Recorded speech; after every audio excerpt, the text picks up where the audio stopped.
Bienvenue dans le guide ultime pour les personnes intelligentes et ambitieuses qui veulent être focus comme un laser, défoncer leurs objectifs, mais en prenant soin de vous et de votre bien-être. Je vais vous présenter 10 stratégies clés pour trouver un équilibre vie pro et bien-être pour les entrepreneurs intelligents et ambitieux. Et c'est parti pour le générique.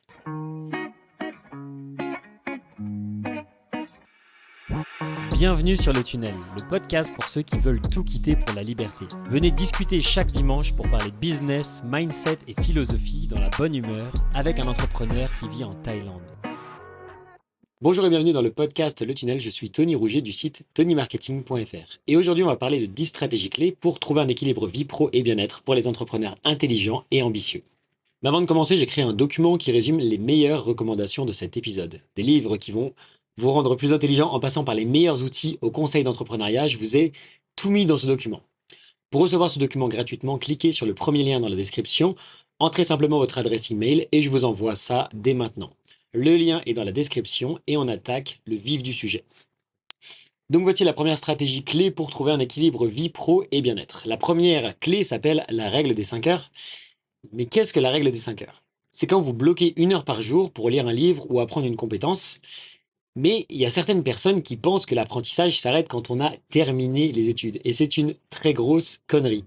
Personnellement, j'ai complètement foiré mes études, je me suis planté, j'ai loupé mon bac, mais je n'ai jamais appris autant de choses depuis que j'ai quitté le lycée. Et d'ailleurs, les fondateurs accordent beaucoup d'importance à l'apprentissage continu. Vous êtes des fondateurs si vous faites partie de la communauté, et les fondateurs, ce sont des entrepreneurs qui contribuent à rendre ce monde meilleur. Mais pourquoi suivre la règle des 5 heures? Eh bien, si vous suivez cette règle, c'est quelque chose qui va vous permettre d'avoir des résultats, mais sur le long terme. Ça prend du temps avant que le cerveau s'adapte à ces nouvelles connaissances, apprenne de nouvelles choses et que vous puissiez changer votre paradigme, changer votre manière de penser. Et les livres sont le meilleur outil pour apprendre car on a accès à plus de 20 ans de connaissances de quelqu'un en seulement 5 heures de lecture et en plus ça coûte que dalle. Quand vous achetez un livre, ça peut vous coûter entre 10 et 20 euros, mais quand vous achetez sur Kindle, parfois les livres ils coûtent 1 à 5 euros, c'est abusé, comment c'est pas cher, mais pourtant on peut plonger dans la tête de génie de l'histoire et pouvoir avoir accès à des connaissances incroyables. Et vous, en lisant différents types de livres, ça vous permet de faire des connexions pour votre business, pour trouver des nouvelles idées. 2 parents étaient profs, mon papa il est prof de philosophie et ma maman c'était une documentaliste.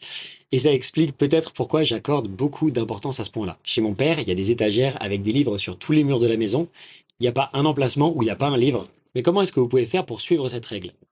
Je vous recommande de privilégier des livres de non-fiction pour apprendre sur des sujets tels que le mindset, le marketing, les stratégies et la vente. Ce sont les 4 points essentiels et les 4 sujets sur lesquels vous formez pour développer des compétences essentielles pour l'entrepreneuriat.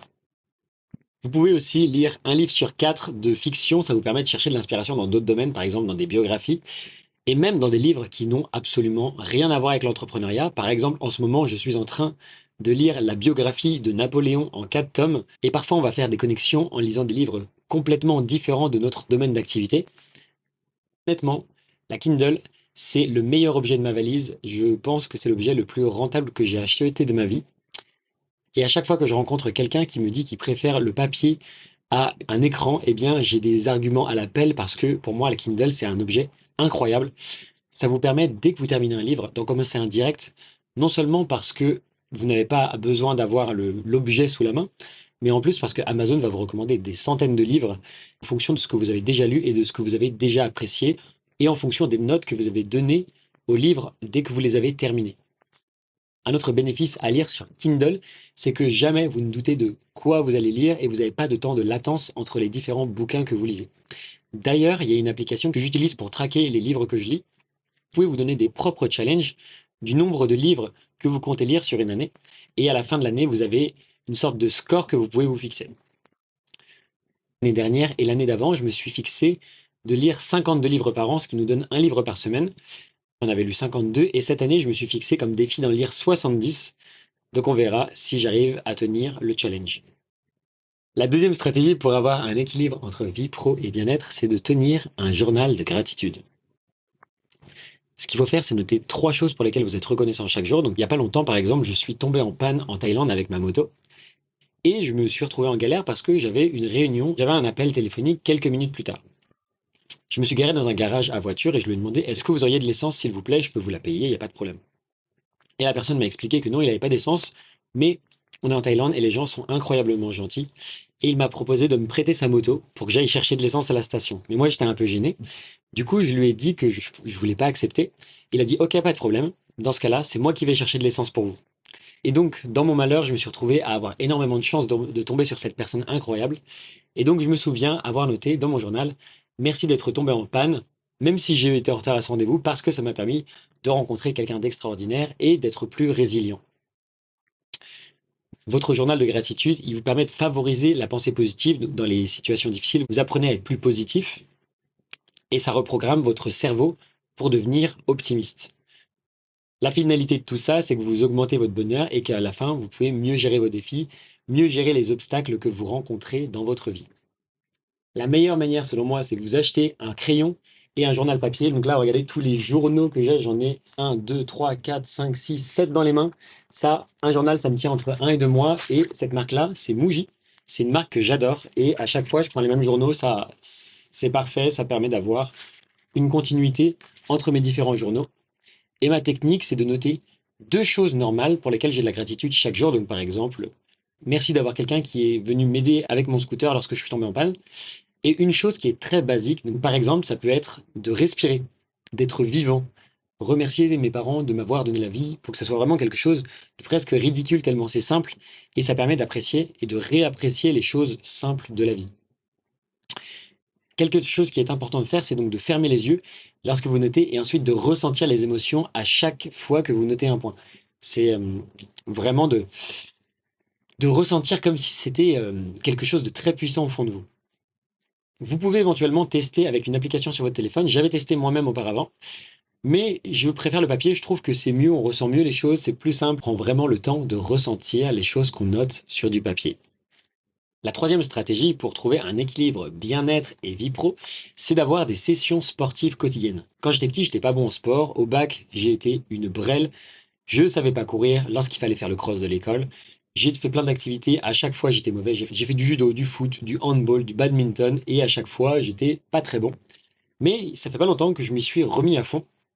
Et l'idée principale pour moi, c'est d'avoir une routine sportive quotidienne pour se challenger chaque jour. L'idée pour moi, c'est de me pousser dans mes retranchements. Et si vous pouvez vous surpasser mentalement à la salle de sport, alors vous pourrez le faire dans votre business.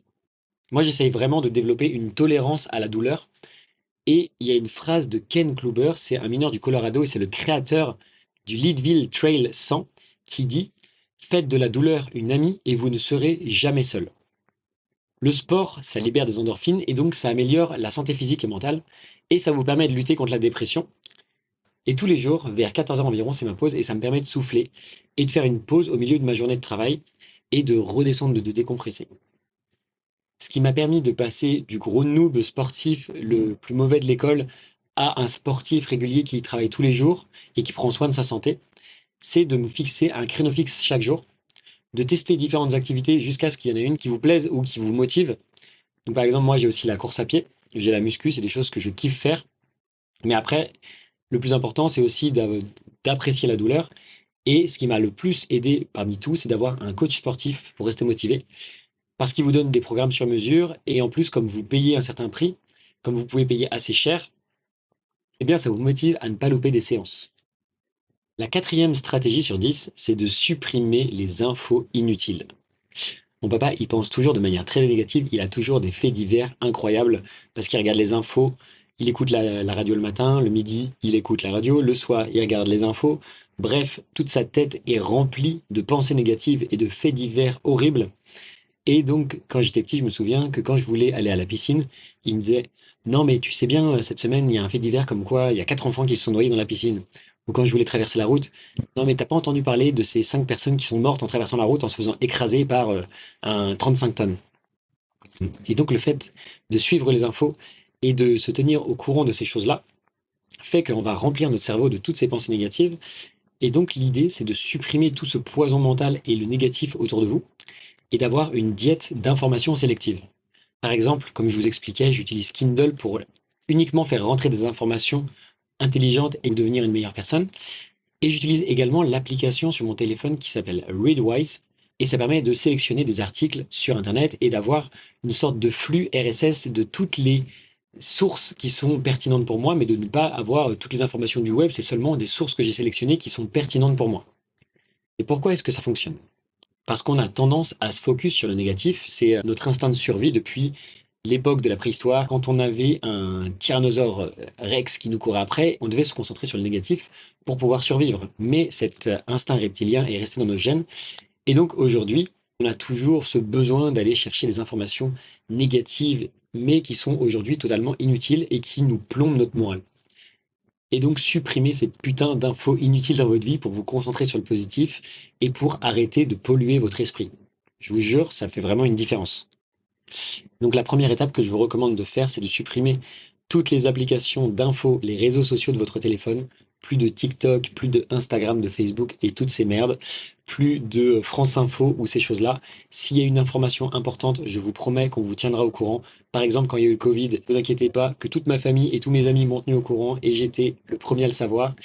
Et quand il y a des choses qui sont vraiment importantes dans le monde, eh bien, j'arrive toujours à avoir des informations par quelqu'un parce que c'est quelque chose qui mérite d'être su et donc on m'en parle. Mais si on m'en parle pas, ça veut dire que c'est pas assez important et donc il n'y a pas besoin de consommer ces choses-là qui vous plombent votre morale et polluent votre esprit. Ensuite, faites votre tri et ne consommez que les choses qui vous semblent les plus pertinentes et que vous désirez vraiment. On arrive maintenant à la cinquième stratégie clé pour trouver un équilibre vie pro et bien-être. Et on va parler du fasting de décision. Là, je suis en voyage en ce moment, je suis dans le sud de la Thaïlande et dans ma garde-robe, je suis très très très minimaliste. J'ai acheté 5 shorts et 5 t-shirts, pareil de la même marque. Il y a juste une petite différence de couleur pour le t-shirt, mais c'est la même forme. Et j'ai jamais besoin de réfléchir à quoi porter parce que j'ai juste à le prendre dans ma garde-robe, à le mettre et hop, c'est parti la journée. Ça me permet de ne plus avoir besoin de prendre des décisions inutiles. Pareil pour mes routines, je les ai calées dans mon emploi du temps pour réduire la fatigue de la prise de décision. Et le fait de faire moins de choix pour les choses inutiles, ça me donne beaucoup plus d'énergie et de focus pour les choses importantes. Quand vous supprimez toutes les prises de décision pour les repas, pour les routines, pour les vêtements ou toutes ces choses inutiles, vous avez beaucoup plus d'espace de cerveau disponible. Et imaginez donc que votre prise de décision, chaque jour, c'est comme une petite barre d'énergie. Et à chaque fois que vous prenez une décision, hop, c'est la pile de votre batterie, elle diminue d'un cran. Et à chaque fois, c'est comme ça. Donc si vous vous levez le matin en vous demandant qu'est-ce que vous allez déjeuner, comment vous allez vous habiller, où est-ce que vous allez aller travailler, à chaque fois, votre barre de décision, elle descend cran par cran. Et au moment où vous devez prendre une grosse décision à 11h45, eh bien, votre cerveau est complètement cramé et vous n'arrivez pas à réfléchir. Et donc, une manière de réduire la fatigue liée à la prise de décision, c'est par exemple de préparer le dimanche tous vos plats pour toute la semaine, ou vous pouvez également commander vos plats, mais avoir une sorte de service qui vous livre vos plats tous les jours, les mêmes plats chaque jour, ou qui prend la décision des plats à votre place. Vous n'avez pas besoin de réfléchir à ça. Pour les vêtements, vous pouvez éventuellement acheter tous les mêmes vêtements, comme ça vous n'avez pas besoin de réfléchir. Pour les routines, eh bien, vous pouvez mettre des routines en place, comme ça vous savez que chaque matin, vous allez vous brosser les dents, vous lisez, vous faites votre méditation, vous faites votre sport, etc. Et ce qui fait que vous n'avez pas besoin de prendre des décisions à chaque fois sur ces choses-là. L'idée, c'est de standardiser les décisions qui sont répétitives, comme par exemple prendre le petit déjeuner, le lieu où vous allez le faire, la sieste de 14 heures, etc. Vous savez que c'est standardisé et vous n'avez plus besoin d'y réfléchir. La sixième stratégie, c'est le jeûne d'écran avant le coucher. Et quand j'étais plus jeune, je regardais beaucoup de films, j'adorais One Piece et je passais des heures à regarder ces films. Et le soir avant de me coucher, je matais plein de films et je jouais à la PSP dans le noir, je jouais à GTA jusqu'à 2 heures du matin parfois. Et quand j'éteignais ma PSP ou quand j'arrêtais mon film, je galérais à m'endormir parce que la lumière bleue des appareils électroniques, c'est la pire des couleurs parce qu'elle fait croire à votre cerveau qu'il fait jour. Et par conséquent, le corps, il arrête de libérer l'hormone du sommeil qu'on appelle la mélatonine. Et la mélatonine, c'est le moyen naturel qui vous aide à vous détendre et à vous endormir. Et donc, c'est la pire chose à faire pour s'endormir le soir, c'est d'être sur votre téléphone, des films, un jeu vidéo, quoi que ce soit. Donc maintenant, à la place, j'ai transformé ma routine avec le temps. Et 1 heure avant de me coucher, j'utilise pas d'écran pour avoir un meilleur sommeil et je bouquine. Mais vous allez me dire, Tony, mais sur ta Kindle, si tu mets la lumière, eh bien, ça va te défoncer les yeux exactement de la même manière qu'un écran d'ordinateur ou un téléphone. Mais non, déjà parce qu'il y a un black mode, donc déjà c'est en noir. Et en plus, il y a des études scientifiques qui ont montré que la lumière que l'on voit sur une Kindle n'est pas la même lumière, il n'y a pas de lumière bleue. C'est comme une petite lampe qui permet d'éclairer l'écran comme si vous étiez en train de lire un bouquin et que vous aviez votre lampe de chevet, sauf que là, la lumière, elle est placée sous l'écran. Donc je vous recommande fortement d'éviter les lumières artificielles hardcore, de diminuer les lumières progressivement dans votre maison pour simuler une sorte de coucher de soleil. Plus vous vous approchez de l'heure du coucher, plus vous allez diminuer les lumières et dans votre chambre, à la fin, vous allez finir avec une petite loupiote sur votre table de nuit jusqu'à ce que vous éteigniez complètement les lumières. Quelque chose que j'aime bien faire, c'est de mettre mon téléphone à l'autre bout de la pièce ou même dans la salle de bain. Comme ça, je ne suis pas tenté d'utiliser mon téléphone quand je suis dans mon lit. Et en plus, quand je me réveille le matin, je dois bouger mon cul pour aller éteindre mon téléphone. Mais si par malheur, je dois utiliser mon iPhone pendant la nuit, j'ai activé l'effet Night Shift que vous pouvez utiliser sur les MacBooks ou sur les iPhones, et ça transforme votre écran en manière super jaune. Une chose que je fais quand je dois utiliser mon téléphone la nuit, si je n'ai pas le choix, c'est d'utiliser l'option de filtre de couleur que j'ai automatisé avec les raccourcis sur l'iPhone qui permettent de mettre l'écran en noir et blanc de 20h à 6h du matin. Donc vos yeux et votre cerveau sont moins agressés par la lumière, mais bon, l'idéal c'est quand même de ne pas utiliser son téléphone du tout pendant la nuit ou le soir. La septième stratégie pour trouver un équilibre entre bien-être et vie pro, c'est de faire des micro-siestes qu'on peut aussi appeler des power naps. Et perso, je fais des siestes tous les jours juste après manger et avant de faire mon workout. Et par exemple, juste avant de tourner ce podcast et cette vidéo, j'ai fait ma petite sieste quotidienne comme un petit papy qui a besoin de se reposer. Ça me permet de faire vraiment le plein d'énergie. Et faire une sieste au milieu de votre journée, ça améliore votre morale, votre mémoire et ça réduit votre stress.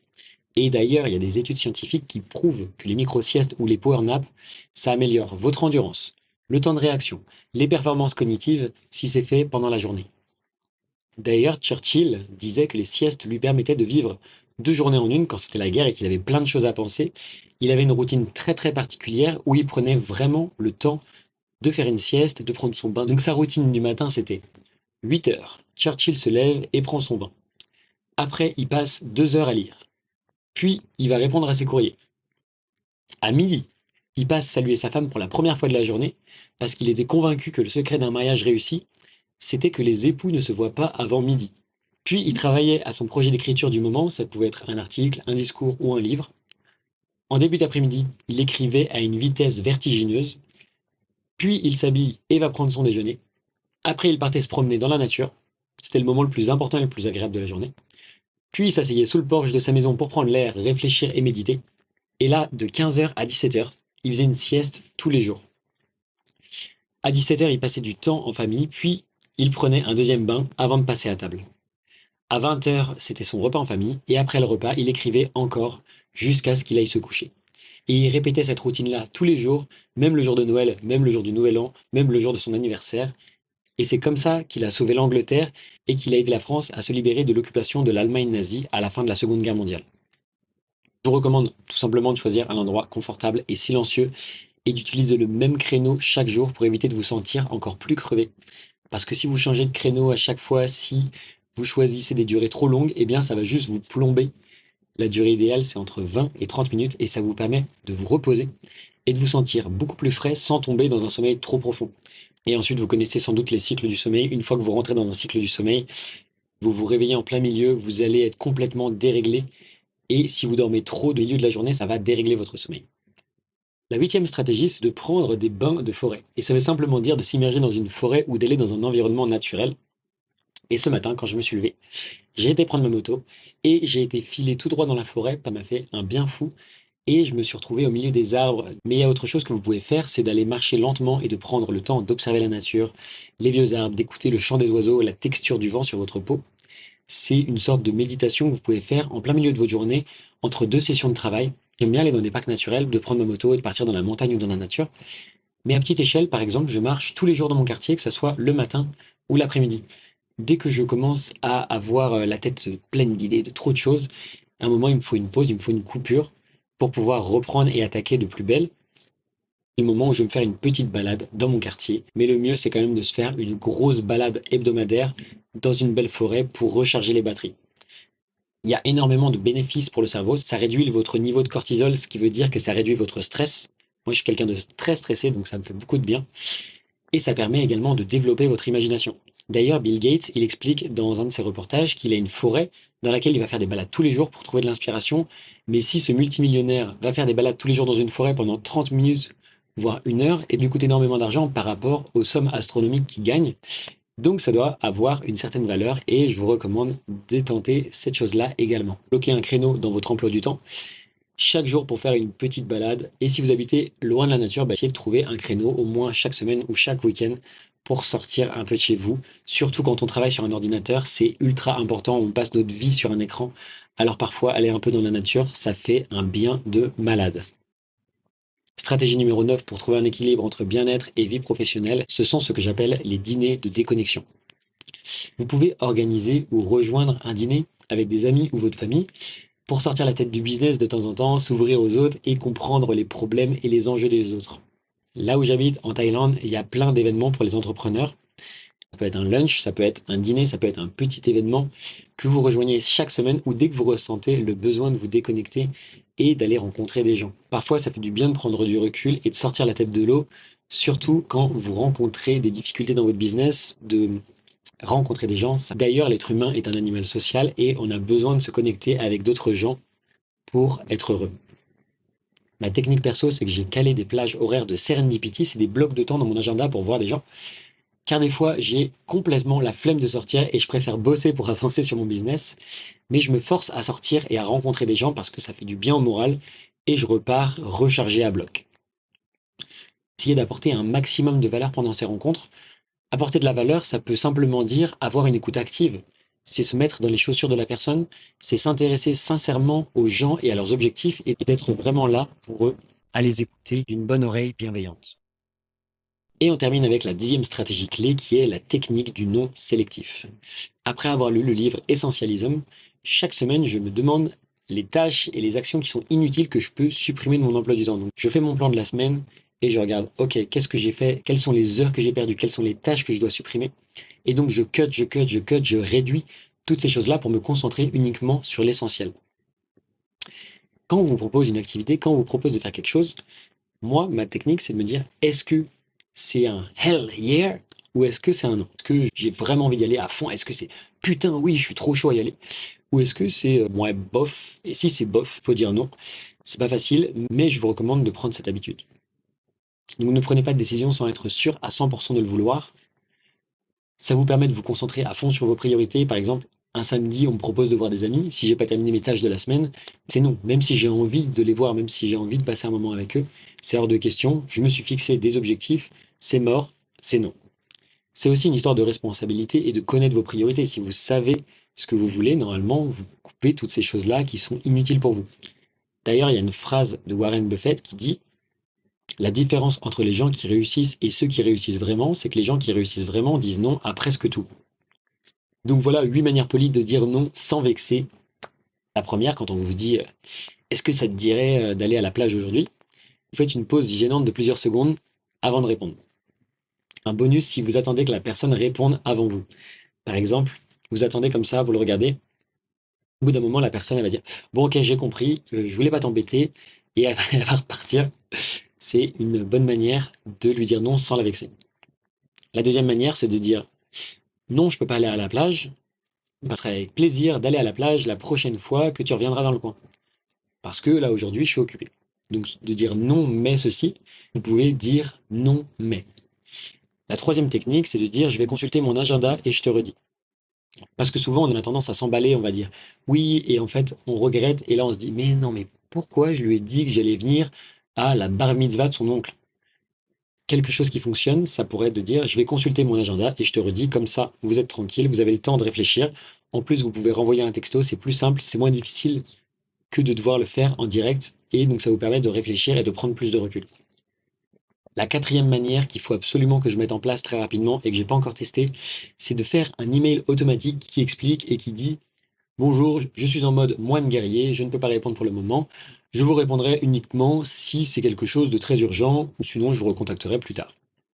Un message automatique qui permet de repousser 90% des personnes et si la personne elle est vraiment engagée, elle trouvera un moyen de vous contacter, il n'y a pas de problème.